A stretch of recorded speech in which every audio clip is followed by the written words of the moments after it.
ನಾಳೆ ಭಾರತದಲ್ಲಿ ಮೊಳಗಲಿದೆ ಯುದ್ಧ ಸೈರನ್. ದೇಶದ ಹಲವೆಡೆ ರಕ್ಷಣಾ ತಾಲೀಮು. ಪಾಕಿಸ್ತಾನದ ಉದ್ಧಟತನಕ್ಕೆ ಪಾಠ ಕಲಿಸಲು ಭಾರತ ಸಿದ್ಧತೆ ಮಾಡಿಕೊಳ್ಳುತ್ತಿದೆ. ನಾಳೆ ಭಾರತದಾದ್ಯಂತ ಯುದ್ಧದ ಸೈರನ್ ಮೊಳಗಿಸಲು ಕೇಂದ್ರ ಸರ್ಕಾರ ಮುಂದಾಗಿದೆ. ಏಪ್ರಿಲ್ 22ರಂದು ಜಮ್ಮು ಕಾಶ್ಮೀರದ ಪಹಲ್ಗಾಮ್ನಲ್ಲಿ ನಡೆದ ಭಯೋತ್ಪಾದಕ ದಾಳಿಗೆ ಪ್ರತೀಕಾರ ತೀರಿಸಲು ಭಾರತ ಸಕಲ ರೀತಿಯಲ್ಲೂ ಸನ್ನದ್ಧವಾಗಿದೆ. ಭಾರತ ಪಾಕಿಸ್ತಾನದ ನಡುವೆ ಯುದ್ಧ ಭೀತಿ ಹೆಚ್ಚಾಗುತ್ತಿದ್ದಂತೆ ಕೇಂದ್ರ ಸರ್ಕಾರ ಮುಂಜಾಗ್ರತಾ ಕ್ರಮವಾಗಿ ದಿಟ್ಟ ಹೆಜ್ಜೆಯನ್ನೇ ಇಟ್ಟಿದೆ. ನಾಳೆ ದೇಶದಲ್ಲಿ ಯುದ್ಧದ ಸೈರನ್ ಮೊಳಗಲಿದ್ದು, ದೇಶದ ಹಲವೆಡೆ ಭದ್ರತಾ ತಾಲೀಮು ಹಾಗೂ 224 ಕಡೆ ಸೆಕ್ಯೂರಿಟಿ ಮಾಕ್ ಡ್ರಿಲ್ ಅಂದ್ರೆ ಅಣುಕು ತಾಲೀಮು ಕೂಡ ನಡೆಸಲು ಸೂಚನೆ ನೀಡಲಾಗಿದೆ. 1971ರಲ್ಲಿ ಭಾರತ ಮತ್ತು ಪಾಕಿಸ್ತಾನ ನಡುವೆ ಯುದ್ಧವಾಗಿತ್ತು. ಆ ವೇಳೆ ತಾಲೀಮು ನಡೆಸಲಾಗಿತ್ತು. ಕರ್ನಾಟಕದ 3 ಕಡೆ ಯುದ್ಧದ ಸೈರನ್ ಮೊಳಗಲಿದೆ.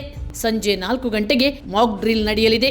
ಇದೀಗ ಕೇಂದ್ರ ಸರ್ಕಾರ ನಾಳೆ ಹಲವು ರಾಜ್ಯಗಳಲ್ಲಿ ಭದ್ರತಾ ತಾಲೀಮು ನಡೆಸಲು ಸೂಚನೆ ನೀಡಿದೆ. ತಾಲೀಮಿನಲ್ಲಿ ನಾಳೆ ಏನೇನು ನಡೆಯುತ್ತೆ?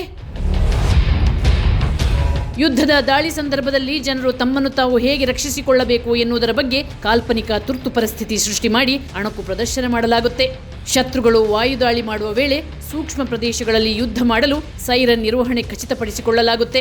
ಪಾಕ್ ಉಗ್ರರು ದಾಳಿ ಮಾಡುವ ವೇಳೆ ಹೇಗೆ ತಮ್ಮನ್ನು ತಾವು ರಕ್ಷಿಸಿಕೊಳ್ಳಬೇಕು ಎಂಬುದರ ಬಗ್ಗೆ ತರಬೇತಿ ನೀಡಲಾಗುತ್ತೆ.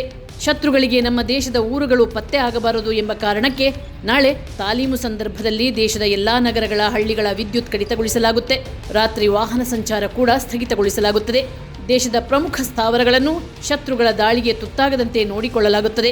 ದುರ್ಗಮ ಪ್ರದೇಶಗಳಿಂದ ನಾಗರಿಕರನ್ನು ಹೇಗೆ ಸ್ಥಳಾಂತರಿಸಬಹುದು ಹಾಗೂ ರಕ್ಷಿಸಬಹುದು ಎಂಬುದನ್ನು ಪರೀಕ್ಷಿಸಲು ಈ ಅಣಕು ಕಾರ್ಯಾಚರಣೆ ನಡೆಸಲಾಗುತ್ತಿದೆ. ಒಟ್ಟಿನಲ್ಲಿ ಉಭಯ ದೇಶಗಳು ಯುದ್ಧಕ್ಕೆ ಸನ್ನದ್ಧವಾಗಿವೆ.